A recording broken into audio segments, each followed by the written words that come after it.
अस्सलाम वालेकुम। आज हम जिस टॉपिक के बारे में बात करेंगे एलएलबी पार्ट 3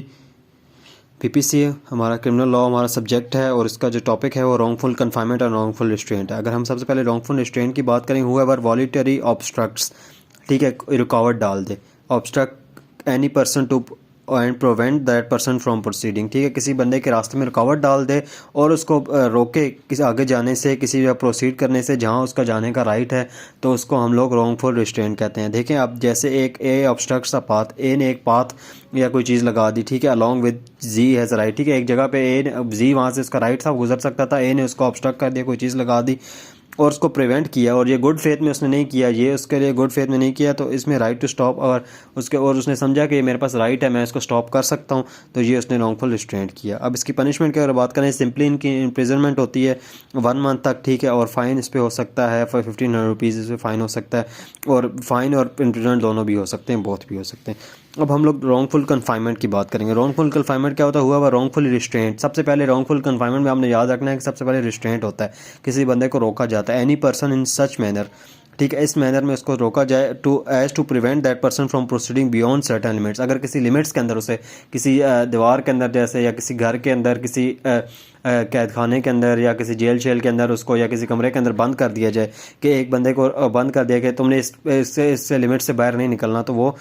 होगी कन्फाइनमेंट होगी, वो रॉन्गफुल कन्फाइनमेंट उसे कहते हैं। और अगर इसकी एग्जांपल्स की बात करें, ए लॉक्स जी, ठीक है, ए ने क्या किया, लॉक किया जी को रूम के अंदर, प्रिवेंट किया कि वो बियॉन्ड लिमिट्स, कमरे की लिमिट से बाहर जा सके, तो उसने रॉन्गफुल कन्फाइनमेंट किया। अब इसकी अगर हम पनिशमेंट की बात करें, इसकी पनिशमेंट होती है 1 ईयर तक इम्प्रिजनमेंट, और फाइन होता है 3000 रुपीज़ तक हो सकता है, और बोथ फाइन और इम्प्रिजनमेंट दोनों भी हो सकती हैं। अगर हम लोग टाइप्स की बात करें ना, तो इसमें हम फॉलोइंग टाइप्स हैं, ठीक है, इसमें हम लोग टाइप्स से अब 3 और मोर डेज़ के लिए अगर कोई कन्फाइनमेंट करेगा किसी को, तो उसकी सज़ा imprisonment of 2 years till 2 years होगी, ठीक है, और फाइन और बोथ होगा, ठीक है। अब ठीक है, अगर 3 और मोर डेज़ की अगर करेंगे तो उस पर इम्प्रिजनमेंट टिल 2 ईयर्स हो जाएगी, ठीक है, उसके 2 साल तक इम्प्रिजनमेंट हो सकते हैं, फाइन और दोनों भी हो सकते हैं। अब इसके बाद अगर हम देखेंगे, अगला जो हमारे पास होगा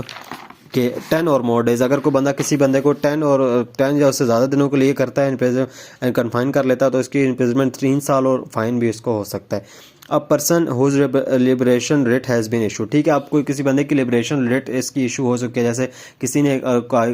कोर्ट में केस भी कर दिया, तो उस बंदे की रेट आ गई है कि इसको आप रिलीज़ कर दें, ठीक है, उसको अगर इसको जैसे कि फिर भी आप उसे रिलीज़ नहीं करते वहाँ से, जैसे पुलिस वगैरह अगर रिलीज़ नहीं करती, तो उसमें भी फिर हो सकता है इम्प्रिजनमेंट ऑफ टिल 2 ईयर्स इसमें हो सकती है, तो ये भी एक कन्फाइनमेंट होगी, रॉन्गफुल कन्फाइनमेंट इसमें कंसीडर। अगर कन्फाइनमेंट इन सीक्रेट, अगर कोई बंदा किसी को सीक्रेट जगह पे कन्फाइन कर दे ताकि उसके घर वालों को या उसके जो लोग उसमें इंटरेस्ट हैं या किसी गवर्नमेंट ऑफिशियल वगैरह को पता ना चले, ठीक है, तो उसकी जो सज़ा है वो 2 ईयर्स तक होगी। और अगर कन्फाइनमेंट अगर करेंगे, अगर किसी ने कन्फाइनमेंट की है कि उसको कोई प्रॉपर्टी उससे ले ले, या फिर उसको फोर्स करे किसी इलीगल एक्ट के लिए, किसी का मर्डर करने के लिए, तो तब उसकी जो इम्प्रिजनमेंट होगी वो 3 ईयर्स होगी और उसको फ़ाइन होगा, ठीक है। अब मतलब इसमें अगर आपको हेडिंग सिर्फ पता होगी, तो आप अंदर अगर लिखना भी चाहें तो आप आराम से उसमें लिख सकते हैं कि क्या क्या चीज़ें हैं इसमें। अगर हम wrongful confinement to exert confession, ठीक है, किसी के कन्फेशन लेने के लिए और उसे कंपेल करने के लिए कोई प्रॉपर्टी रिजॉर्ट कर दे, कोई प्रॉपर्टी को रिस्टोर कर दे, प्रॉपर्टी को रिस्टोर कर दे, अगर किसी को ऐसे कोई की गई है, तो इसकी इम्प्रिजनमेंट टिल 3 ईयर्स होगी, ठीक है, और इस पर फाइन होगा, ठीक है। अब ये सारा कुछ था रॉन्गफुल कन्फाइनमेंट और रॉन्गफुल रिस्ट्रेंट पे पेपर में एक बार क्वेश्चन आ चुका है इसमें नोट पे, तो नोट के लिए चीज़ काफ़ी है। Thank you very much.